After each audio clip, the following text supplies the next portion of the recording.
Yo, yo, yo, yo, visualize shark takes, hit the wave grinding. In the chat, gun shark odds make it rhyming. Sunday vibes, smooth bets, no confining. Hats engaged, can't stop us from shining. Bet on the spread, liking it, keep it tight. Push the odds further, jack on the hindsight. Odds fellows mind grasping the right sight. Hats, caps on heads, winners in plain sight. Hit the like, get in the chat, feel the flow, cash it, every dollar see the bank roll. Sunday grinding picks, now you gotta know. Extra points on the screen, sharp minds always glow. Big parlays, predictions we hold. Standing tall, betting knowledge all. On a suddenly not so casual 7-point sharp Sunday, it is NFL Week 10. The extra points, the big show. Sunday, November 10th, 2024. It is the Shark. It is the Gun. It is the legend himself, Sean Green, early on the West Coast. Eagles hat on. A big day in the league. Guns picks. What's going on, brother? It's another beautiful Sunday here. And, of course, we got Sean filling in for the odds fellow. Appreciate him showing up into the show. But we have an electric slate here in Week 10. But, Sean, welcome to the show. How you doing this beautiful Sunday morning? Doing great. Yeah, and it is a Sunday morning on the West Coast. Guns hit me up. He's like, can you do 10:30 East? I'm like, doing the math. I'm like, all right, 7:30. I'll have to do it after daylight savings time. I have to do it when I'm up watching this bullshit Panthers Giants game. But yes, thank you guys for having me. I got my coffee. I'm ready to go. Yeah, I mean, fun slate, bunch of good angles, and yeah, can't wait to get into it. Hell yeah. Yeah, we got to give you a prop for getting up here at 7 in the morning on the West Coast. 7 in the morning West Coast, 3:30 kick in Germany right now. The Giants looking absolutely terrible. I think Sean thrilled with that as an Eagles fan. But going to the card here, a great card. 4 bye weeks this week. Less games, but conversation is abundant. First play, a lot of alignment on this card today. We're going to Indianapolis, Lucas Oil Stadium, 1 o'clock. A 3-way collaboration official. Bills in a brutal spot. We love it. Guns, open the conversation. An official, Indy plus 4.5. Yeah, I'm going to be riding the dog here with the Colts. I mean, we got a Buffalo team that's on a 4-game win streak and off a home win, divisional home win at that, beating Miami narrowly 30-27, 7-2 on the year with a plus 10-point differential, plus 2 net yard average. And of course, Indy coming off 2 back-to-back losses on a road trip, but now they're back home in Lucas Oil Stadium, 4-5 on the year with a 0-point differential, minus 69 net yard average on the year. But when Indy plays their best, it's at home. They're 4-1 straight up, 4-0 ATS at home this season with a plus 3-point differential. Their only loss was at home this season, was inside the division versus the Houston Texans. Buffalo has been dominating at home, but on the road in non-divisional matchups, they have regressed. They have a plus 3-point differential, minus 53 net yard average on the road this season. And Buffalo has a little bit of has a look ahead here with 2 humongous back-to-back home games, and that is Kansas City and San Francisco. And looking at Indy, 5-1 ATS as a dog this season, 6-0 ATS versus conference opponents. This is an Indy spot altogether, and you're getting a nice little number over the 3. Give me Indy plus 4.5 as the play. Yeah, Sean, a specialist in the NFC is a fan, but a sharp damn handicapper. Sean, what's going on here? Indy plus 4. Yeah, no, Guns laid out a bunch of good angles there. I mean, for me, it's a situation spot for Bills that we're looking to fade. You're at home against a division game. You barely win on a 61-yard field goal. Then you go at the road to Colts, but you're already looking ahead to that Chiefs game, as you mentioned, right around the corner. I think matchup-wise, I love DeForest Buckner and Grover there in the interior line. Like, they got a ton of pressure. They got a ton of turnovers against the Vikings. They were 3-1 in the turnover battle, still lost that game without getting into the Bills red zone. I think the Bills' weakness on defense is that interior of the field. Josh Downs could have a good game. I love taking a running back receiving yards in the prop market against the Bills. Bills are the worst in the league at defending that. I think Jonathan Taylor has a big game in the air, on the ground. And yeah, I think Colts are a live-ish dog here, but really the 4.5 feels really good. Field goal game at worst. So yeah, give me the Colts. No, I completely agree. I really like that comment about Jonathan Taylor. I think he's going to go off today. And, when I was looking at the calendar spot, I was looking at the game last week that the Bills did play in Orchard Park against Miami. Really lackluster. Could have lost the game late. And that's a Miami team that's underperformed all year. And I think that's really where Buffalo is scaling, potentially to a loss here. Definitely a 3-point game at most. This team is 4-0 straight up last four. They're too hot. As you guys mentioned, Kansas City next week. This is really the biggest rival in the AFC for Buffalo, having lost in the playoffs twice to the Chiefs in the last 4 years. And I think really in excruciating fashion last year, divisional round at home, 27-24. If there was ever a playoff game Patrick Mahomes did not have any business winning, it was in Buffalo last year with one of his worst offenses of all time. That's a look ahead to next week. It's a brutal spot. And as Gunn said, this is where the Colts perform great. There's 3-0 ATS at home outside of the division. They're 9-2 ATS last 11 at home with Shane Steichen as the head coach. And they're coming off really kind of a pathetic effort at Minnesota. But I think we have to give Minnesota credit. Brian Flores has done great work with that defense. He really bottled up Flacco. They're going to pop off today. We're going to see a lot of points in this game as well. Three-way collab, Sean, the Shark, and a Gun. Indy plus 4.5. Let's dominate. Staying at 1 o'clock. I got the hat on. I'll throw it to the Gun. We're going to Chicago. 1 o'clock East, 12 noon, high noon at Soldier Field. Bears return home. I'm looking at it. I see 4-4 straight up.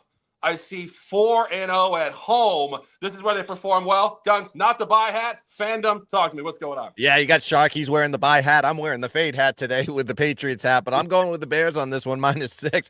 You got New England coming off that OT loss. You can lose the same game twice kind of mentality here going into this game. 20-17, -105 net yard for that game, so they got beat the yardage pretty badly.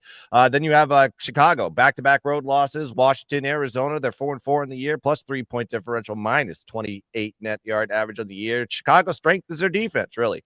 Ranked 5th in opponent pass completion rate, 8th in opposing pass yards per play, and they're 7th in QB sack percentage. Now, on the rushing side, a little bit of a different story there. I think you can take advantage of a lot of the rushing props on the Patriots side, and including Drake May and Ramondre Stevenson on their over on rushing. But I digress. Let's talk about the side. You got New England, one of the worst offenses in the league. So it really doesn't matter. 30th in offensive scoring, 31st in yards per play, 25th in third down conversion percentage, and there's 19th in red zone percentage. Then Chicago, like Shark alluded to, they've just been really good at home, especially below 500 teams. They've been taking advantage of them. 3-0 straight up NATS plus 13-point differential, -7 net yard average at home this season. Then you have a New England team who's not great on the road. I mean, they have a -10-point differential, -117 net yard average on the road this season. And of course, this is New England is on a second leg of a road back-to-back. Looking at the New England's history in those situations on the second leg, they faced San Francisco this season, lost 30-13. And then in 2023, they had to play Dallas on the second leg of a back-to-back, and they lost 38-3. New England is also not good versus the NFC. We check the history, 6-1 ATS since 2023, losing by an average margin of 14 points per game, missing the cover by 12 points per game. I think this is a good bounce-back spot. You got Chicago coming back home where they're most comfortable, where they play their best ball. It's going to be Chicago. Bear down, buddy. Give me Chicago -6 as the play. Full alignment here, Guns. You said this 14-point margin for the Patriots. Well, Chicago this year at home or neutral is winning by 14.5 points per game. So that seems to be the theme of this game numerically. And as we said, Chicago's 4-0 ATS at home, and they're coming off of back-to-back losses, including a blowout last week at Arizona. But I think if you look at it psychologically, the previous week you get walked off by a Hail Mary. You got to stay on the road, go to Western time against an upstart Cardinals team. Truly a brutal spot. Now they come back to where they perform great. This is the second time this year they lost back-to-back road games and came home. The last time it was week 4 against the Rams. They did cover the spread 24-18 -3. And you talk about all the things with New England. We've been saying this ever since Drake May became the quarterback. It seems like the New England defense became the North Carolina Tar Heels defense. They're just not defending at all, and they're actually in a really nice sell spot. Patriots are actually 2-0 ATS last 2. They did backdoor the Jets at home in week 8. Jets kicking game pretty much gave them the opportunity to backdoor that, and they did. And then last week, covered the spread plus 3.5 in Tennessee. one of the most crazy plays of the season. Drake May running all over the grid. Yeah. I mean, should have been tackled 5 or 6, 7, 8 times. I don't even know. Throwing across the field, type of thing that gets picked almost every single time. Nope, touchdown. And then they go to overtime and end up losing by 3 on a 3.5. Sell it at that point. It's way too hot. And final point on this, in this Drake May small window, twice have they been catching 7 or 6.5 points. 20-point home loss to Houston and a loss in London at plus 6.5 to Jacksonville. This is where Chicago will turn up. Gun set it. Buy, hat, engage. Bear down. Sean, any thoughts on this game real quick? Yeah, I mean, you guys make a good case for the Bears. I just worry Drake May's running ability could backdoor it. But yeah, I think Bears would be the way to go.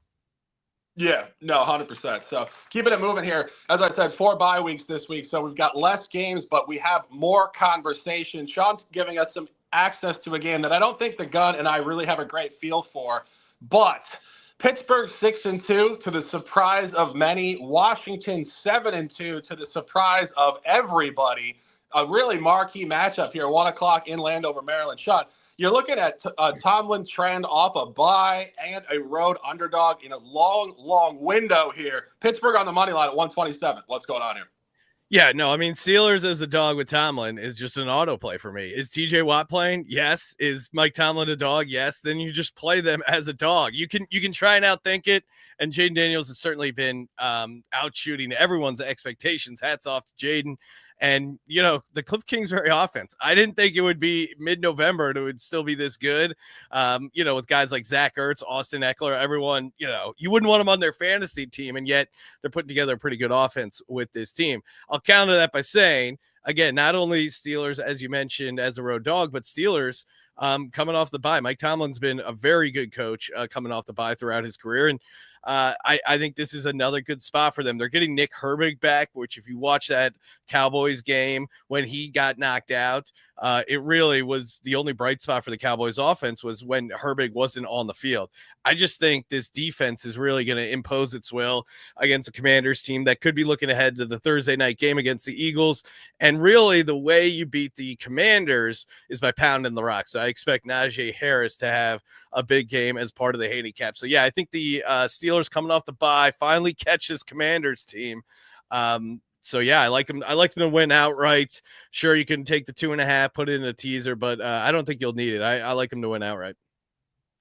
Yeah, I wouldn't disagree. I could make an argument for either side. I will give some comments on this, but guys, any thoughts on this one?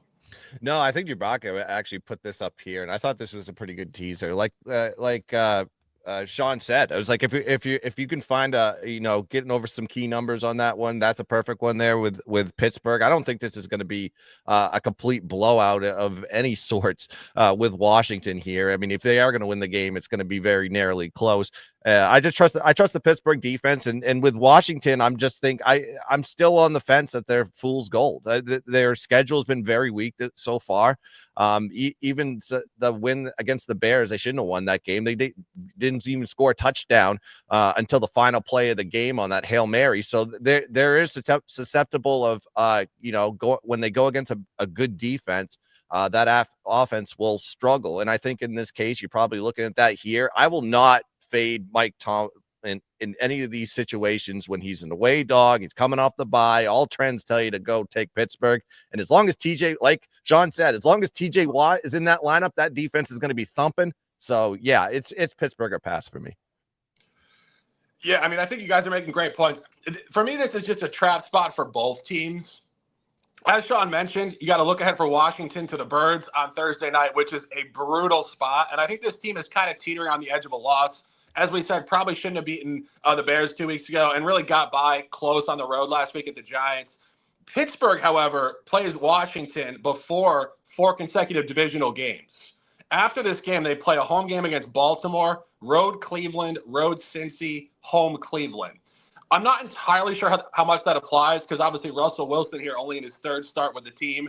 He's not ingrained in AFC North rivalries historically, clearly, but it just was a point that I thought was reasonable to stay away. But Sean on it officially. We are with Sean, and it is an opportunity to dominate. Staying at 1 o'clock, another 3-way collaboration play. The other side of next week's Kansas City Buffalo matchup. We're also fading that.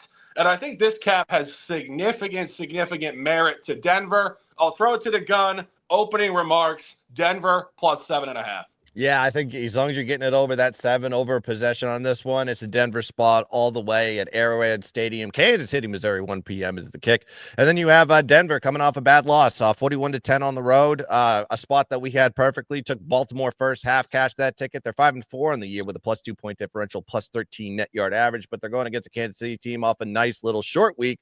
Monday Night Football win versus Tampa, 30-24 in overtime for that matter. They're 8-0 on the year, on borrowed time, in my opinion, with a plus 7 point differential. And then you look at this Kansas City team, they're a lot more run oriented than they are pass oriented. They're 11th in rush play percentage, 14th in rushing yards per game, and 6th in rushing touchdowns, which is kind of weird when you have Pat Mahomes. You would think this would be more of a passing team, but this year, not so much. Denver, great rush defense, though, one of the best in the league. They are 5th in opposing rushing yards per carry, 9th in opposing rush yards per game. Denver runs a more balanced game plan as far as the offense is concerned, but they're going against a defense that is ranked 2nd in opposing rushing yards per carry and 3rd in opposing rushing yards per game. Their pass defense is also ranked 9th in the league as far as opponent yards per play and 15th in opposing yards per game. Both teams have good opposing scoring as well. Denver ranked 3rd, and you have Kansas City ranked 4th. So you expect a little bit of a dogfight here with the two defenses. Looking at the spread, though, KC just plays to the level of their competition consistently. Their biggest wins of the year were against San Francisco. Kansas City, very good versus NFC opponents. Historically done very well in those non-conference type of situations. And then they went and played New Orleans, another type of non-conference situation where they won by margin in that game. But that was when Derek Carr got hurt and they were a little bit disorganized on the offensive side. And if you watch that game, Saints had multiple times to score in the red zone and just failed to get there. If it was turnovers on downs or if it was interceptions, there was a lot of opportunities where Saints could have made that game a lot closer. KC does own the history in this matchup, straight up wise, 15-1 straight up, but Denver has covered 3 out of the last 4. I think there's just too many points here for a divisional opponent. Awful loss versus a home favorite on a short week and an OT win. Look for Denver here to maybe sneak out a win, but I'll keep it. I'll say it stays within a possession. So give me Denver plus 7.5 as the play. Yeah. And Sean, I know you love these implied dogs, and this is really your bread and butter. I've seen you cash some tickets this year, I believe like plus 2,800 and stuff like that. I got to be honest with you. I think there could be an outright win here today. What do you think? Can Denver get a dub or just a cover? Yeah, I mean, definitely like the cover with the 8 points. If there's anyone to trip up the Kansas City Chiefs, it might be this Denver Broncos team. Very good defense. I think that the Ravens team, if you watch that game, shout out to the Ravens. They've been a bucket offensively, and Flowers got past the secondary a couple times. I'd be surprised if this happens this week. You want to talk about trends? Bunch of good ones, guns laid out there. I would say this, a trend that we've been following on the Sports Gambling Podcast since we started back in 2011 is we call it the close your eyes special. If a team in the NFL underperforms the spread by 21 points and they're getting points the next week, it's 58, almost 60% historically. So this is the spot for the Broncos, right? They got embarrassed, they got destroyed, had the full week to prepare, and I think their defense will come out and be pretty good. This, I would say, I'm not firing on the total, but I would look to this to be an under game, which always benefits the dog in a situation where you might get an upset. Patrick Mahomes has been throwing a bunch of interceptions. He didn't have one last week. I think this Broncos secondary might be able to get one off him. And for the Broncos, Bo Nix, I'm a fan of his game. Obviously, it's still early, but I like what he's done. They should be able to get the play action going a little bit. This is just going to be an ugly game, and 8 points is way too much. No, I totally agree. And I think that's a really interesting point about teams that get blown out by significant margins as a significant dog the next week, just bouncing back within the number. Really good stuff there. And you guys said so much. I'm just going to elaborate a little bit. As we said, Denver just got hammered at Baltimore by 31. They are actually 2-0 ATS this year, off an outright loss and a non-cover. So the bounce back is very real, not only historically within this window, but for this specific team. And I think the mental makeup here is very good with Sean Payton and Bo Nix. Peyton didn't want to mess around with Russell Wilson. He wanted a young kid, obviously coming out of Auburn, Oregon, just a well-crafted mental player here. And if you really start to look at Kansas City, we faded them this year a couple times successfully, a couple times unsuccessfully. I think they're so due to lose a game. And, you guys mentioned it, tons of one-possession wins, beating up on teams with injuries. I mean, dating back to week 4, they caught Justin Herbert injured, Derek Carr injured, the Niners without most of their weapons. And then they caught Vegas with a backup quarterback, just having traded Devontae Adams. And then, of course, last week on Monday Night Football, went to overtime with Tampa Bay. Tampa didn't have their top 2 receivers, Evans or Godwin. So it's week after week with these injuries and injuries and injuries. And, speaking on last week, short week off of Monday Night Football, overtime game, fatigue will be real, and a look ahead to Buffalo. And something that I found to be pretty interesting here in terms of Kansas City's scheduling spot, this is actually the first home 1 p.m. game of the year for them. Every home game has been prime time or 4:25. And we've seen this with Mahomes over his career, particularly after winning Super Bowls. They don't take every game seriously. And I remember last year watching the Netflix show, actually, they were talking about a game they had to play on Christmas Day. And, we sit here and we try to psychoanalyze athletes and we think, pro athletes, they're going to show up every day of the week. This is what they do. No, they said we didn't really want to play on Christmas. And they ended up playing a terrible football game. So this team is capable of not showing up in moments they don't want to show up. And I really think this 1 o'clock game, first one, it's November 10th. They haven't played at 1 o'clock in their home stadium all year. I think this is going to be a dead zone spot. And final point, as Guns mentioned, Kansas City did dominate Denver for 4 seasons, going 16-0 straight up.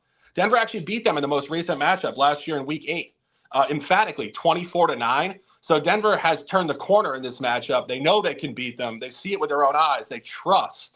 And I think this is really going to potentially go that direction today. Really like Denver here. We're at plus 7.5 early week. If you guys tail on Twitter, X, it is 9.5 as of Monday. Of course, you got a better line, but we think this game is a touchdown game at the absolute most. So by that 3-way official here, myself, Sean, and the Gun, plus 7.5 Denver. A couple more 1 o'clock games, very intriguing games. I think really an interesting game developing here in Tampa at 1 o'clock. Niners at the Bucks. Christian McCaffrey, first game of the year. Niners seeming to get into flow, which is inevitable for a team that is definitely not a 500 football team throughout the entire campaign. I have a total in this game. Sean, any thoughts on the side or anything like that? Yeah, I mean, it's not my favorite side, but I think if you're getting down on it, you look to San Francisco there, laying the 6, coming off the bye. I mean, this Bucks team, it was a pretty physical game too. Besides losing in overtime, I think matchup wise, this Bucks secondary is kind of cooked. I think Kittle has a big day. We'll see what they get out of McCaffrey. I also think prop I like is Brock Purdy rushing touchdowns. He's been pretty good at. He's got 3 in his last 2 games. So those are kind of my angles. But yeah, I don't. It's not my favorite side, but I think 49ers are the play. Yeah, I think it's a hard read on the side because the line is kind of short. I mean, you would think that they should be favored by more. The last time they played last year, they were favored by 13.5 at home. This is definitely a little short. Guys, any thoughts on the side here? Yeah, I was going to lean towards the San Francisco side on this one, just on the sheer fact is, I mean, you lost 3 straight. Your wide receiver corps is completely banged up. Even McMillan right now, which I guess would be the primary receiver for them, he's banged up. He's listed as questionable. They got Otten and they got Bucky Irvin, but that offense, he wants to throw the ball. They're not a running team, and it's almost like forcing the hand a little bit that they're going to have to run the ball a little bit more. And with the San Francisco, coming off that win, actually, I think they're coming off a bye too, so they're well rested for this one. So, I mean, the only way I would take this and seeing them as a minus 5.5, -6, -6.5 favorite here on the road versus a Tampa team that is just like wheeling, banged up and coming off that tough game on Monday Night Football in a short week. It's only San Francisco or pass on this one. Not officially for me, but that's the way I'd want to go. Yeah, I mean, I said it's a short number, but San Francisco has actually performed great on these short road numbers outside of the division on Eastern time since Purdy became the quarterback. A couple noteworthy ones. Last year, blew out Jacksonville on the road, only at -3. And, of course, Sean was talking about it before the show. Sharps love to buy these, supposed short dog contrarian sides, and sometimes they just purely get blown out. And San Francisco is absolutely capable of blowing them out in this game. I'm on the over, and I think the over here is a really elite look. And as I was mentioning, these teams did play last year. They also played the year before in 2022. It was Tom Brady back then. 35-7, a nice little low total there. And last year, 27-14, also in San Francisco, another low total. And now you see the total open at 47.5. It's 50.5 now. Very intelligent, sharp steam there. And this is really where Tampa Bay is not showing any class on defense at all at this point in the year, giving up 31 points per game last 5. Very noteworthy game against Baltimore 2 weeks ago at home, gave up 41. And I really think now that Christian McCaffrey is going to be playing his first game of this season, this San Francisco offense is due to absolutely explode. Even without him, last time they played, they did score 30 on Dallas. They're 4-2 last 6 versus the over. And as I mentioned, they performed great at Eastern time out of division games with Brock Purdy scoring 30.4 points per game since week 1 in this spot, 2023. Love the over here this week. I think we're going to see a shootout back and forth. I think San Francisco has something to prove every single week as we go through these coming months. Take the over here at 50.5. You would have gotten that 47.5 on X on Monday, what I posted. I think 54 points here at the minimum. Divisional football, 1 o'clock. I have another total. Sean has a side. Falcons Saints rematch in the NFC South here at 1 o'clock in New Orleans. Sean taking the Saints. This is a hold your nose special. I'm surprised we're not on the money line here, but Sean, what's going on here? Yeah, no, I think the money line is live here, but would I be surprised if the Saints blew this in the last seconds? No, it does feel like a field goal game. This is hate week, Saints Falcons, so they always get up for this. And the Saints were embarrassed. I mean, they fucking lost to the Panthers. So they cost Dennis Allen this job. Shout out to Derek Carr, who's gotten Dennis Allen fired twice now mid-season in his career and has lost to 31 NFL teams. The only team Derek Carr has not lost to as a starter is the Raiders, and he'll have a chance to do that later this season. Yeah, I mean, this is all just, hey, new coach bump. I mean, everything you're hearing from the Saints players coming out of New Orleans is like, holy shit, this guy's hitting the ground running. But he's brought a physicality and an intensity to the practice field. Saints aren't making the playoffs. They have no Super Bowl on their schedule. Thus, this becomes their Super Bowl. I'm going to take the Saints here and then probably fade them the rest of the season. So this is their one get-up spot left on their schedule. Yeah, I would agree. And, we were saying, who's the interim coach? Stephen Rizzi. It's a made guy. Stephen Rizzi. Right. You want to talk about a little psychology here. You get Dennis Allen.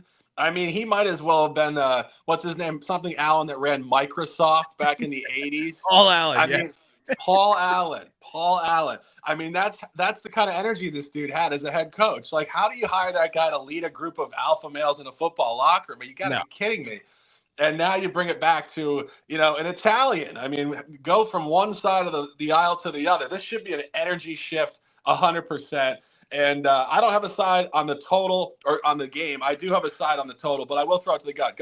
Any thoughts on this game at all? Yeah, it's a tough one for me. I mean, I guess the positive side of this one, they're coming off road back-to-back, losing to Carolina, losing their coach, and then you have the new head coach boost, the interim coach. That is a thing in the NFL, and it seems like if the players are receptive to it and think it's the right move, you'll see a lot more positivity in production with the team, with the Saints. And of course, the Saints just haven't been good. They've underperformed inside the division. So maybe there's going to be a little bit of change factor, but that is a huge rivalry with Atlanta versus New Orleans. I don't have anything on this one per se, because I just, as much as I'd love to take New Orleans as the home dog here, that team just has given me zero trust whatsoever. They're coming off a humongous emotional mess, and now they're going to come into this game versus their rival, an Atlanta team, by the way, that has just been smoking. As far as playing inside the division. Of course, that's the way you play Atlanta. You play them when they're you take them inside the division, and you fade them outside the division. And right here, I'm just going to stay away from this one. Yeah, and honestly, you led me into it perfectly, because this is also how their totals are polarized inside and outside of the division. Atlanta is actually 0-5 versus the over outside of the division, 4-0 versus the over inside of the division. It's the competitive nature of these matchups, and it's the fact this is a very pedestrian division across all the teams. Even Atlanta, sitting here at 6-3, as Guns mentioned, really has been cleaning up mediocre opponents for most of these wins. They're probably not a team that's going to make it out of the first round of the playoffs when they inevitably win this division. But this is just where they go over against these bad defenses within the division every single time. And I think a really interesting schedule spot here. They're coming off of an under last week against Dallas at home. This is going to be the third time this year they're coming off of an under at home outside of the division, going inside of the division. They went under against Kansas City, then they came back against New Orleans in week 4, not coincidentally against New Orleans, did go over 26-24, then an under at home against Seattle, went on the road at Tampa Bay for another over 31-26. And as you guys mentioned, this coaching is going to jolt the offense more than the defense on the Saints. Derek Carr is going to show up. He's going to be slinging the rock. Kamara is always, open for business up the middle on the periphery. And the Saints are also exhibiting the same polarization. They're 2-3 versus the over outside of the division, 4-0 versus the over inside the division. And as I mentioned, these teams did go over in week 4, 26-24. Key point on the line, 42.5 there was a low line. So books saw the low line and the over, moving up to 47. So books are saying what happened before will happen again. This is going to be another one of those games in the NFC South. A lot of points, and we have an official at 46.5 now, 47.5 on X early week. One more 1 o'clock game, really a grease fire game, but I think maybe more interesting than we would have thought leading into the week. 1 o'clock in Jacksonville, the Vikings come down to Everbank Stadium and are not going to face Trevor Lawrence. They're going to face Mac Jones.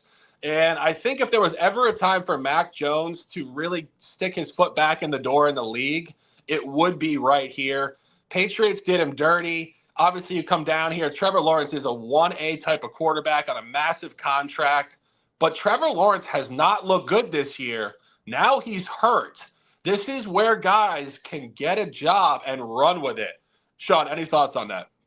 Yeah, no, you make a case. If there ever was a get-up spot for Mac Jones, McCorkle, which is his real name, McCorkle, it could be McCorkle time. So I guess that's kind of scaring me off going big here. If I gun to my head, I would take the Packers laying the big number. I guess the unknown of Mac maybe rallying the troops scares me off, or like a late backdoor. I could see it being similar to Jags-Eagles last week, where Eagles dominate, they're up big, and then Jacksonville kind of gets in the back door there, a couple fluke plays. So I would say I'm picking the Packers, but there's better spots in this card. You mean Vikings? Oh, Vikings. Yeah. I keep thinking of the Packers game, which was a similar spot where they were taking care of the game. And then, Jacksonville backdoored it by the hook there, but never felt like they were in it. Yeah, I mean, as far as I'm concerned, the Vikings and the Packers are the same damn team, Sean. I'm with you. Don't worry about it. Same division. So. Yeah, same division, very similar record, same abilities, young coaches. I don't know. They're the same team. Whatever. People in the NFC North saying, Shark, disrespect. Whatever. We love you guys anyway. And but anyway, going to 4 o'clock here. As I said, small cards. We're moving pretty quickly here. 33 minutes in. 4:05. Fox Sports. Titans Chargers in Inglewood, California. I have a buy hat here. We have a collaboration official, Sean Green, on the Chargers. What's going on here? Yeah, I love this Chargers. I mean, Chargers, number 1 defensive EPA, and just eye test. Like, watch this Chargers defense. They're just a well-coached team. They didn't change anything on the defensive side. No, massive talent, no big free agency signs. They just brought in a real football coach, and you see it in their pad level, their execution. On the offensive side, Ladd McConkey's been great for their offense. They're able to run the ball. They're able to stop the run. Titans, I think the one thing they do well is defend the run a little bit, but you can throw on this Titans team. I think Herbert's pretty interesting in the prop market. Like I mentioned, Ladd McConkey, anytime touchdown is fun as well. But I think Chargers are going to be able to throw on this team. They have not allowed 21 points yet this season for the Chargers. So if you're starting there and you're putting Will Levis, who's probably good for 7 the other way, love the Chargers laying the 7.5. This is going to be a 24-10 game. I agree. And I have this beautiful print, so I'll switch and put on that outer clean. Oh, that is clean. Gorgeous. And it is going to be a buy hat at 4 o'clock. Sean mentioned it, all the good stuff. I'll just jump off it. Chargers sitting here 6-2 ATS, 3-0 ATS at home, 5-0 ATS is a market favorite at open. If they open as a favorite, they're winning these games by 15.4 points per game. Totally dominant. And this really is just an unbelievable example of a coach. This is basically the same team as Sean mentioned from last year. Brandon Staley misguiding this group schematically on the field and psychologically in the locker room. Insert Jim Harbaugh. They look like the best team in this division outside of the Chiefs, and they certainly look like a top 3 defense, which is what they are at this point. And I think if you actually look at their straight up record, 5-3, to be honest, they probably could have won all 3 of their losses. This team could be sitting 7-1 or 8-0. They could have beaten Pittsburgh. They were tied in the third quarter, and then Herbert had to exit with an injury. They were tied in the fourth quarter with the Chiefs and lost 17-10 the game after when Herbert was still notably pretty hampered by the ankle. And then they lost a coin flip at Arizona, Week 7 Monday Night Football. So they've lost 2 coin flips and had injuries. This team could be 7-1, straight up, 100%. Yeah. And 100%, Sean. Really, 7-1. I'm not going to give them the Chiefs, but I could give them Pittsburgh and I could give them Arizona. And then you look at Tennessee; it's a great spot. Are we confirmed Will Levis is starting today? That's right. I'm looking right now. Pretty sure, yeah. Yeah, I think Okay. that's accurate that they're going to go with Will. Okay. Well, regardless, I mean, honestly, I think Mason Rudolph could be a better option at this point. But they're going to put Levis back in there. He's just looked totally uncomfortable his entire career. He's looked uncomfortable against mediocre defenses. I mean, he's going to be under massive duress. You talk about, we said this last week when Jameis Winston was facing them, and I said on this show, I said I have him for 2 picks. He had 3. I think you're going to see Levis light it up for 2 or 3 picks today. The guy just doesn't see elite defenses. The game moves too fast for him, and this defense is going to be all over. I think 2 picks minimum for Levis today. And final point on this is just a great spot to sell Tennessee. Tennessee is 2-6 straight up. They're 1-7 ATS, and they're coming off of an actual outright win, as we mentioned last week against New England. So when you get them off of a win, you want to sell them immediately. And they are 0-3 ATS as a road dog of over 3 points. If the books have them graded in this window, it's just blowouts. 7-point loss at Chicago Week 1, 24-point loss at Buffalo Week 7, and most recently Week 8, 52-14 loss at Detroit.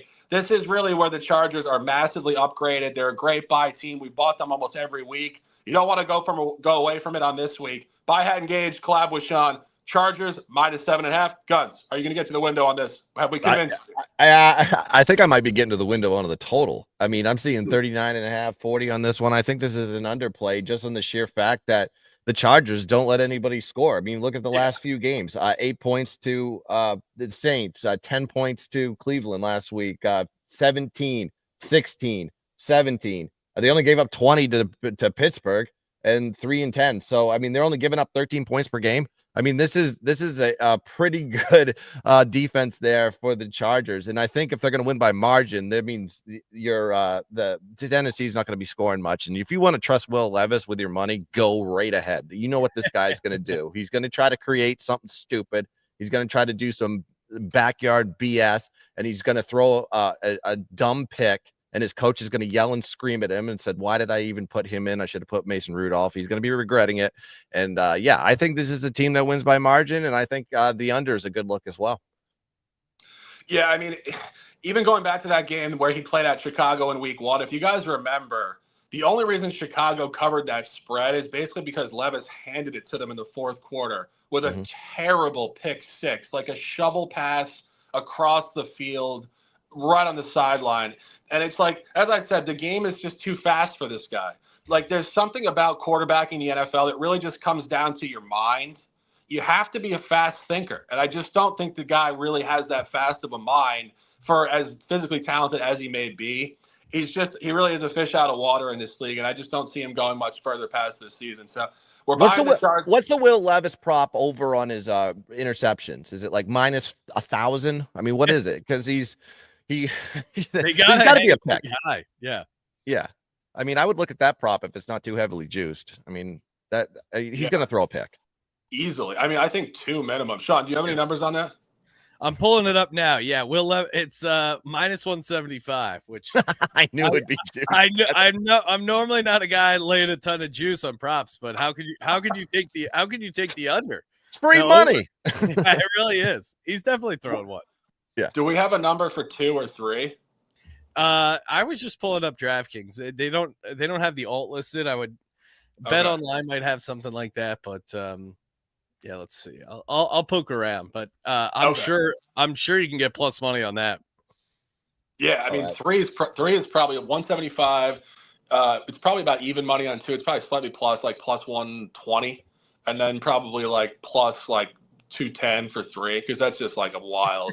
Could even be high. Could be like Well, plus also 250. too, it's like if he throws a really bad pick, I think his leash is like we were talking about, pretty short for Mason Rudolph to come in the game, which would be the only concern. Like, could he? He'll definitely stay in the game until he throws one, but depending on how bad that first one is, they might pull him. So.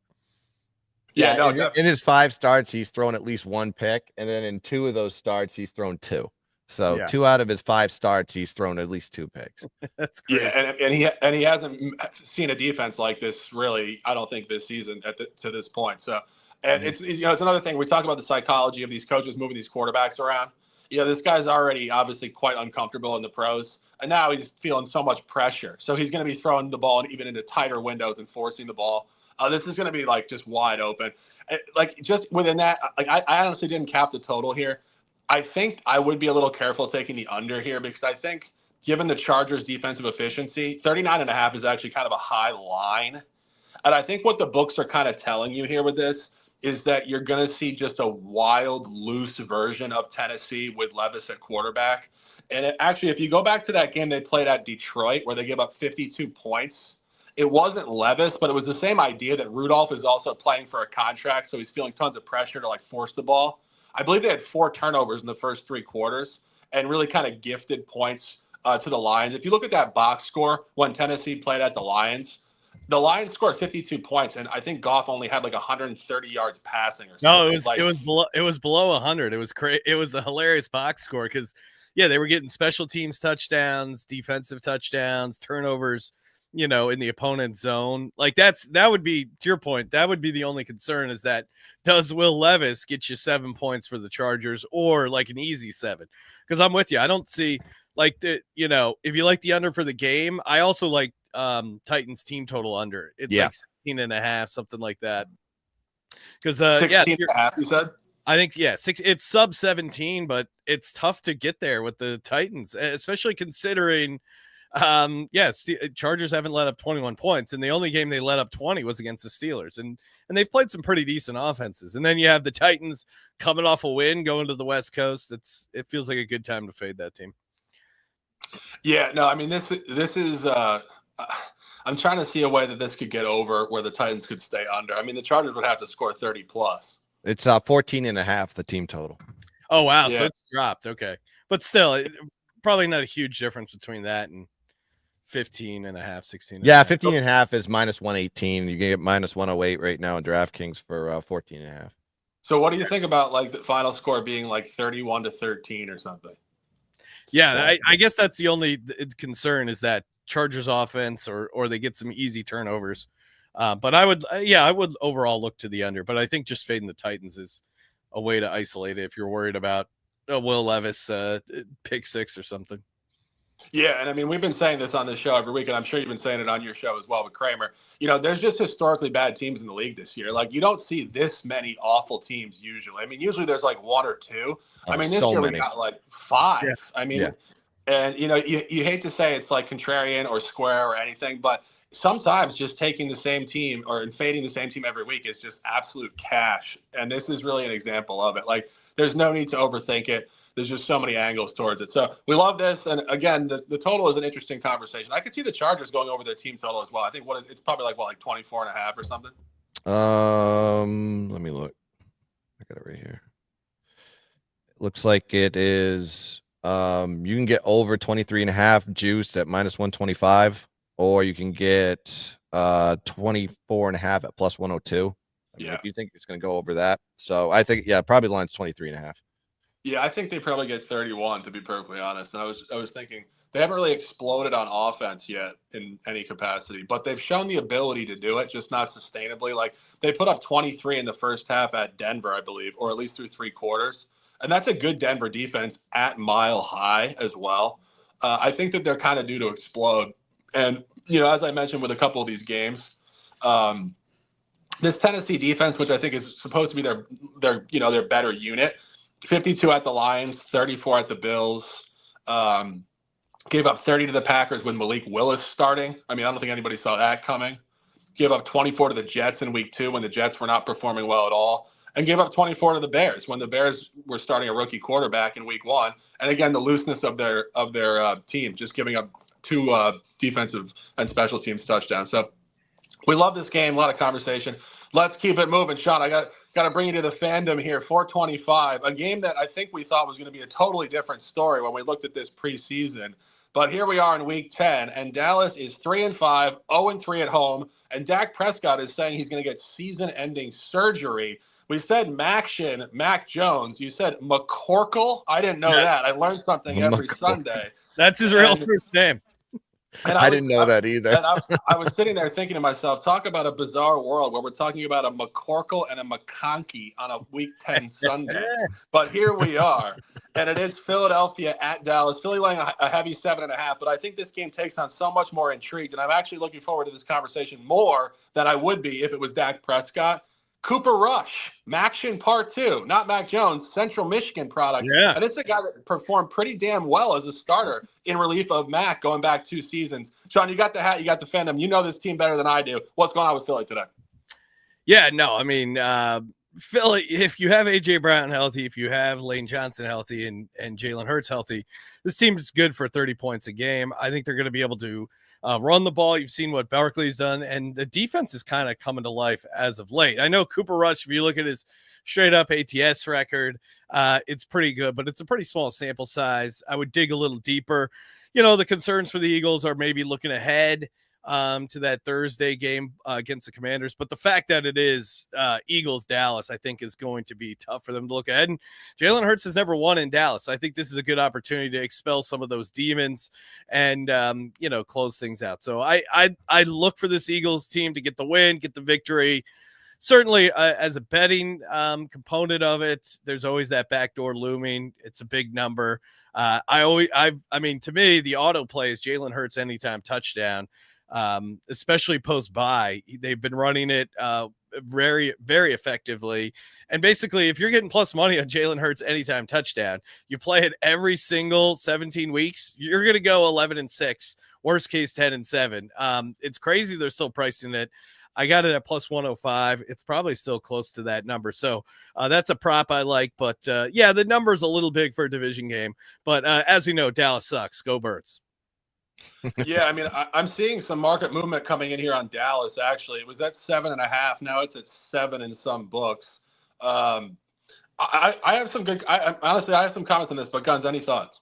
I don't know. Do we take Saquon Barkley over his rushing yards versus this bad rush defense that Dallas brings to the table? I mean, Saquon, what he did last week, that I'm rarely stunned, but that one caught me. I was like, holy – how do you leap over a guy backwards? How do you do that? And not only that, the spin move, the juke, it was like it was this symphony of excellence that we saw in rare form. Like having him on the Eagles has just changed the game. I think, how is he not going to go over 100 yards rushing in this game? I mean, it's 93.5 is the line. I'm looking at DraftKings right now. You can shop around, but I mean, I know it probably is the squarest prop play on the planet, but I mean, how is Saquon, especially if you think that the Eagles are going to wax this Cowboy team, how is Saquon Barkley not going to have over 100 rushing yards in this game? So, I mean, if there's a prop on that one, you might as well just take Saquon. Yeah, no, I don't disagree. I mean, that play last week, you called it a symphony of football or whatever you call it. I mean, symphony of excellence. Yeah, it was beauty. I mean, watching it live, I didn't know what I saw. I thought I was watching a video game. I was like, what the hell was that? Yeah, I mean, you see that sideline shot from the Eagles. I mean, when professional athletes are in that type of awe, that really speaks to the quality of the play. I mean, and I was watching it too, and I literally did a double take. I was like, wait, what? And it's not only the athleticism to do it, it's just the fact that he's honestly so unbelievably visually aware of the space on a football field to know when he spins and then land to actually jump over a guy. Like, that is unbelievable vision. And just having played that game since he was probably 3 or 4 years old, just really just knowing exactly where everybody's going to be at that pace. Incredible mind on that guy. We're talking about mind, coaches in this. Incredible mind on that dude, Saquon Barkley, to see that type of thing in his lens. But my comments on this game, truthfully, I thought my contrarian self thought, Dallas has been so unbelievably terrible at home with Dak Prescott dating back to the playoffs last year. Maybe Cooper Rush just flips the environment a little bit. I remember in that window, early season 2022, he did actually cover against Cincinnati. I believe they might have even beaten Cincinnati outright as a 7-point dog at home with Cooper Rush. And I just feel like sometimes when you get this environmental shift, like maybe you'll get a play down factor from Philly, as Sean said, week 11, Thursday Night Football, look ahead, short week. Do they take this game maybe 70% seriously because it's not Dak? I don't know. I do think there is that element where somehow Dallas shows up better against the number without Dak. CeeDee Lamb has kind of notably had poor body language on the sideline all year with Dak. I think that could have been a total miss from the ownership group, maybe not understanding that Dak and CD are not the type of guys that are going to get along. You pay them all this money, but they don't even really like being around each other, which is a terrible issue. That go back to that Cooper Rush window in 2022. I said he was good. He was 4-1 straight up in ATS. I remember I was betting against him, and I had Cowboys fans chirping me every week saying he's going to cover this, and that, and he did. He went 4-1 ATS. But I think a really interesting point, the only non-cover in that window was a game at Philadelphia, Week 6, 2022. Philly was laying 6.5 points, did win the game 26-17. And that's kind of where the books have this graded at -7. So I think you might see a very similar game to that 26-17 Eagles, where Dallas is competitive. They don't get just completely blown out like the games we saw against New Orleans, Green Bay in the playoffs, and Detroit, and also the Baltimore first half where they were getting obliterated. I think it's going to be tighter. I think the Birds could get there, but I think it's going to be a tight number. So it's just a tough game, a lot of moving parts, but conversation always wins. 425, Jets at Cardinals. Really interesting game here. Far more interesting than I think any one of us thought it would be coming into the preseason. Jets are far worse than people thought. Cardinals are better than people thought. But nonetheless, a lot of moving parts. Sean was an official on this game, taking Arizona early week as a favorite, now as a dog. Yeah, I mean, to me, I think the Arizona Cardinals are going to be able to establish the run game against the Jets. Jets 26 in rush defensive EPA. And yeah, I know they beat the Texans there, but just like eye test, that Jets team is still incredibly sloppy, whether it's dropping the ball at the goal line, roughing the center, and, getting bailed out on a missed 20-yard field goal by the Texans a few plays later. I mean, just eye test. CJ Stroud had some wide open guys. Also, I think Kyler Murray has a big game running the ball. If you look at what rushing quarterbacks have done against this Jets team as of late, CJ Stroud had 59 yards. Drake May had like 46 before he got knocked out of the game. I think Kyler Murray is able to pick up some key first downs, stay ahead of the sticks. And I just think this Jets team is still fairly toxic, and I'm not sold on their coaching either. So I like Jonathan Gannon as a defensive-minded guy here to make things a little difficult for the Jets, and I think they're going to be able to run the ball on them both with Kyler Murray and James Conner. Yeah, I wouldn't necessarily disagree. I really like that comment on the coach, because we had talked about this after they moved on from Saleh. It's the interim coach bump and all this stuff, and he's a defensive guy. He's got the gray beard. It's cold in New York. Like, he looks the part. This dude played college football at Hawaii. Yeah. He is not that dude. He basically has a mask on. He's not that dude at all. And you kind of see it. Like, they haven't looked good. And, I mean, beating Houston just hasn't played well in the CJ Stroud era on the road outside of the division. So you always ask yourself, were the Jets that good, or is that just not where Houston performs well? That is not where Houston performs well, ultra specifically. Now they go on the road, and something we had discussed going back a couple of weeks, Kyler Murray hadn't won consecutive games as a quarterback in almost 3 years. Yeah. So now that he's getting into that flow upward, it's like I said, with Denver finally got one against the Chiefs after 16 losses, they're going to continue upward. That's what Kyler Murray is doing now. They're continuing upward. I mean, clearly this is a must-win for the Jets. They're 3-6. Aaron Rodgers already mapped out the route to the playoffs. I was watching, I think he was on the McAfee show. I don't know. I mean, I could make an argument for the Jets just because of that and the buy low. But, Guns, any thoughts on this? I mean, they've done well. Arizona's done well non-conference this year. I mean, winning them straight up, of course. So you got, they beat Miami. They beat the Chargers. They beat, they did lose to Buffalo, but that was a lot closer game than what the score anticipated on this one. But, even with that win that they had against Houston on Thursday Night Football, they were minus 29 net yards for that game. So, sloppy ball, but they still ended up getting the win on that one. It's tough for me to not back a Arizona Cardinals team that has won 4 out of the last 5 games, coming off that nice win, and they're on the second leg of a home stretch with I guess a Jets team that's on a mini bye too. Having a little bit of extra rest coming into this game, but yeah, I'm not sold on the interim coach for the Jets. I think the patine off that one is kind of faded a little bit. So now you're just dealing with the reality of, I have an interim coach, and what am I going to do for the rest of the season? I lean towards the Cardinals on this one, probably on the money line, but I'm not going to be taking it personally. Yeah, it's a tough game. It really is a tough game. I could argue either side. One final point on it, just if you go through those Jets losses, I think everybody knew they lost basically 5 straight coin flips, and it was largely the kicking game was absolutely abysmal. Again, the new kicker last week didn't look particularly great. I believe he hit his first one off the upright. Mm-hmm. This is just going to be an ongoing saga all year with the Jets and their kicking game. I think people want to buy the Jets. Aaron Rodgers certainly is a massive personality internationally. At 3-6, they're a buy low just statistically. But, as Sean mentioned, Sean knows this guy Gannon better than I do. He used to be a coordinator for the Eagles. He is a good defensive mind, without question. And I mean, when he took over Arizona last year, Arizona was really in total disarray coming off of Cliff Kingsbury. I mean, Kingsbury is your classic offensive coordinator. He's a bro. He's too chill. He's like a young Pete Carroll without any discipline. And he's like the ultimate player's coach to a fault. And you can't have a player's coach with Kyler Murray, who's already a little bit loosey-goosey anyway with his practice habits and, studying film. And this is the discipline that they need, this guy Gannon. And even last year with Josh Dobbs, they were covering spreads. I mean, talk about a coach doing a lot with a little. He's done a lot with a little most of his duration with the Cardinals. So I think they're finally seeing that upward movement. You do not want to fade the Cardinals right now at this momentum point. Jets are funky and hard to read. So Sean, officially on Arizona, what was your number? Plus 1.5 early week? Yep. Plus 1.5. Plus 1.5 official. Late night special here. 8:20 Energy Stadium in Houston. Big game here. Detroit 7-1, Houston 6-3. This is going to be an elite football game. That's why the total is sitting at 49.5. Books expect a lot of points, offensive efficiency, and it is going to be a tight one at -3.5. We do have disagreement here.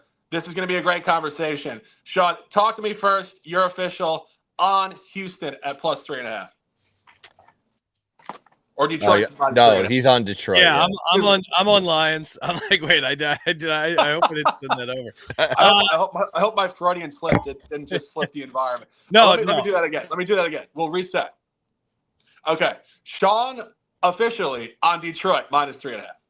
Yes, I love Detroit here, and I love Detroit every game. I mean, they're 40-15 or something crazy in their last 55 games. And anytime I look to fade the Lions, I instantly regret it because you got Jared Goff in a dome. I mean, Jared Goff, this is a great stat. In his last 5 starts, 11 touchdown passes to only 17 incompletions. You get Jamison Williams back. You get that offensive line is really – I mean, you could make a case for Penei Sewell, MVP. I know he won't get it because that's not how the league works. But, man, you give Jared Goff time, he can carve you up. I think they're going to be able to run the ball on this Houston defense. They're missing Will Anderson for the Texans. That's going to be big. They're bringing in Derek Barnett, who is fine, but certainly they're going to miss that pass rush. And you give Jared Goff a clean pocket, he can take care of business. So I understand why Texans are appealing as a home dog, catching the extra rest. But this Lions team is just they're elite. I think they're going to be the number 1 seed in the NFC. I think they get the win. I think they get the cover. It should be a fun game. I got it as like 31-27. Yeah, Lions. Let's go. Yeah, I mean, I think you're talking about that total being super high. I think it's going to be a high-scoring game. And as I said, it has a classic written all over it, and I think it's going to be an exciting game. And obviously, betting exciting games sometimes can be difficult because they're supposed to be tight and back and forth. And the gun on the other side here at plus 3.5. Guns, talk to me.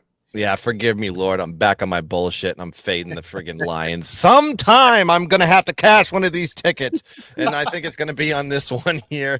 Oh, well, I love losing money to the fading Detroit, but I'm going to do it again here because situationally it just kind of works into the cap. You have a Houston team that's just better at home than they are on the road. They have a plus 4-point differential, plus 109 net yard average at home. Beating non-divisional opponents is what they do there at home, beating Buffalo, beating Chicago in those home spots. And if you want to go back to 2023, Houston versus non-divisional opponents at home, 8-1 straight up. So this team just performs in these type of situations very well. Then you have Detroit, and where are they right now situationally? They're on the second leg of a road back-to-back. Looking at the history, they have underperformed even as of late in the second leg spots. You look at Minnesota this season, a Minnesota team, by the way, that had a big lead and were having control of the game. Then Detroit kind of weaseled their way back, and then a late field goal to win the game in that second leg this season. And then, of course, last year, go back to 2023, at Baltimore, lost 38-6. At Chicago, lost 28-13. At Dallas, lost 20-19. 1-3 straight up on the second leg road back-to-back in the last 4 type of situations. You could throw the numbers out the window. I can tell you, Detroit's a running team. They can run the ball. They have two-pronged attack with Montgomery and Jahmyr Gibbs. And then you look at how good Jared Goff is at throwing the ball. It's like, well, he only throws the ball 15 to 16 times a game. And it's because they're just so run efficient that people load the box and they take advantage of that. That's kind of their MO. But I think this Houston defense is going to step up here in prime time and off a little mini bye too. So they're going to get some rest. So yeah, I'm going to do it once again. Give me Houston plus 3.5 and pray for me, please. I'll certainly be rooting for both of you guys because I don't have an official in this game, and I could kind of see it going either way. Detroit has played great, as Sean said. I mean, at this point, they have to be the favorite in the NFC. I mean, we don't know what San Francisco is going to do. Of course, they have half the season to really show up here and turn their quality up, but the Lions are absolutely the favorite in the NFC right now, and it's hard to not like the Lions. As we keep saying, this is years in the making now. This guy, Dan Campbell, is one of the most likable coaches in the league, and you can see the team feeds off of his energy. He's like a grandpa, but he's also like a pro athlete who's 42 years old who's going to jack it up with the guys. Yep. It's like the perfect NFL coach, and we're sitting here ripping guys like Dennis Allen and these other guys that don't have any personality. Not only that, they have the best coordinator in football, Ben Johnson. That guy is just a complete wizard out there. They just consistently keep scoring left and right. I was like, why isn't the line on Detroit like 10, 12, like the old 2007 Patriots? They bait me with these short lines, and I hate it. Yeah. It just, what it seems to be, it's a slow adjustment by books. Like they take seasons to adjust these lines. You have to remember, even going back 2 seasons ago, the Lions were a significant dog in every road game. So to even see them favored at all is like a big line adjustment.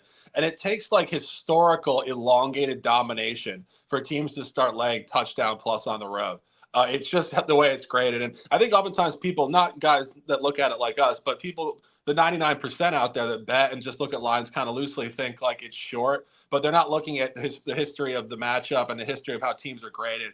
It's still a strong number for Detroit. Detroit is 2-0 ATS on this road number outside of the division this year. They covered at Arizona -3. They covered at Dallas -3. Guns and I were talking about it off the air. The Arizona game was pretty tight. There was a sketchy non-call that gave them the advantage there. And, of course, Dallas has been abysmal at home. Houston's performed well in this spot. I think the over is the best look, but I could be totally wrong there. Monday Night Football tomorrow night, very briefly, Miami 2-6 at the Rams. A lot going on in this game. A lot of these week 10 games are the classic out-of-division, out-of-conference games where teams play each other once every 4 years. We talk about it every week. We love divisional games. You get 2 a year, 8-1 versus these out-of-division every 4-year games. Miami's in shambles. They should be better than they are. They're not a 2-6 team. Tua's back. He looked decent last week. Classic Dolphins 2024 loss. Right there in the end. Can't get over the hump. This Rams team is a bye team. They're getting back into their element. It's going to be a tough spot. You guys look at this game in any format. Either one of you. Yeah, I mean, I would look to the Rams before the Dolphins, certainly. I think there's a chance Tyreek Hill doesn't play. I like the offensive and defensive line of this Rams team. And this is a tough situation spot for the Dolphins. You go up to Buffalo, lose a close game, back to Miami, then all the way back out to the West Coast.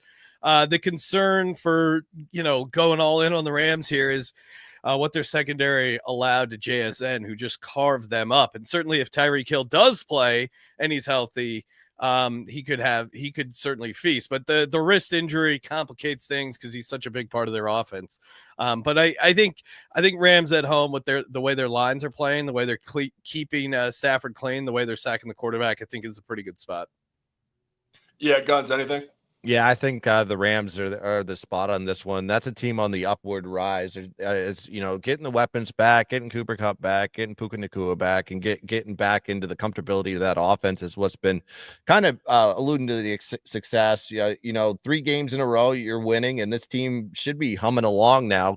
Trying to make a push to be in contention for the playoffs. There's plenty of season left for them to do that, and they got a week soft schedule coming up. They got Miami, then they got to go at New England. And of course, then they got Philadelphia. That might be a tough game for them. And then at New Orleans. So the schedule kind of works right with them. The back end of the schedule, probably a little bit tougher, a lot more divisional games. But in this type of situation, I'm not going to back a team that Miami losing 6 out of their last 7, and you're getting a short line here with the Rams at home. I lean towards the Rams, maybe cap the total a little bit. This is a game that I planned on looking at later today. And then try to figure out if I could find an angle. But right now I lean towards the home team side with the Rams.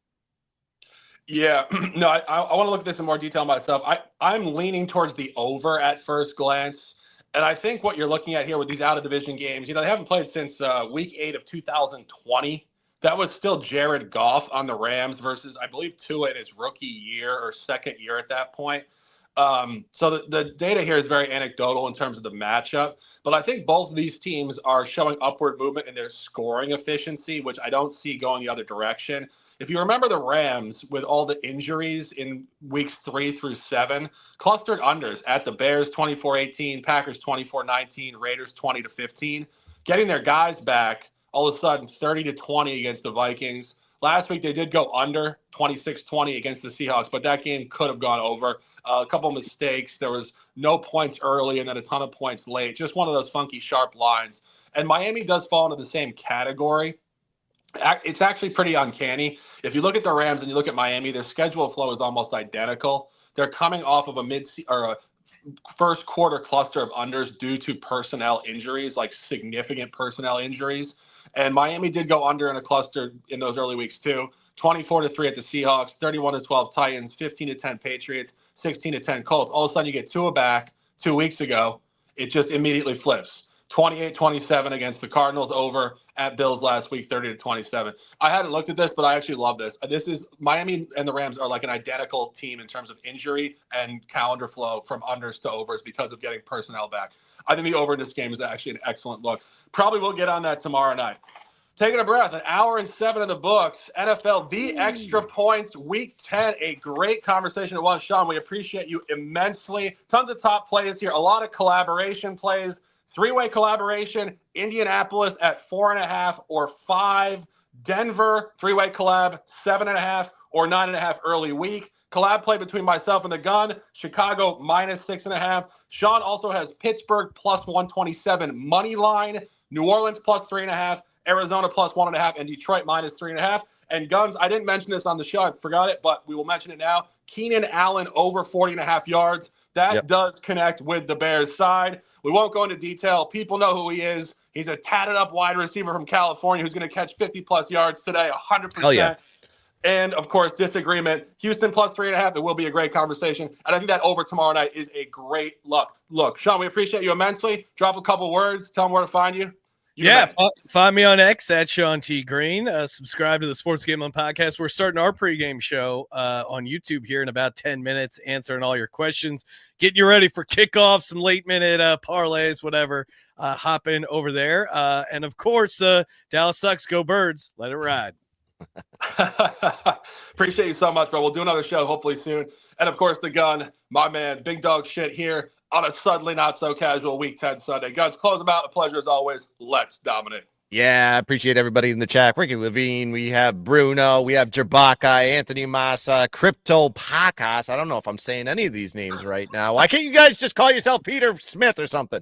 We got Mike Munoz and the rest of the crew. Appreciate everyone. Of course, Peter Grazia, True Gun Disciple himself, and Christopher Boucher in the building. Appreciate all you guys joining us in the chat. People who are just watching us live, not getting in the chat, that's okay. Just hit the like button, hit the subscribe button to the Gunsmith channel and to the Shark Wires Nation channel on YouTube, and also check out all of us on X. You got Guns Picks, you got Sharks in Sports 88, and Sean T. Green, which is SeanTGreen. He's wearing the green. So that basically just go by the color on that one. And that's going to do it here. And we dominated college football. So hopefully you checked out the college show from Saturday. But that's going to do it here for the Extra Point Show. Sean, appreciate you joining us. Let's get some tickets. Let's dominate the board. And as always, let's keep dancing. Bang.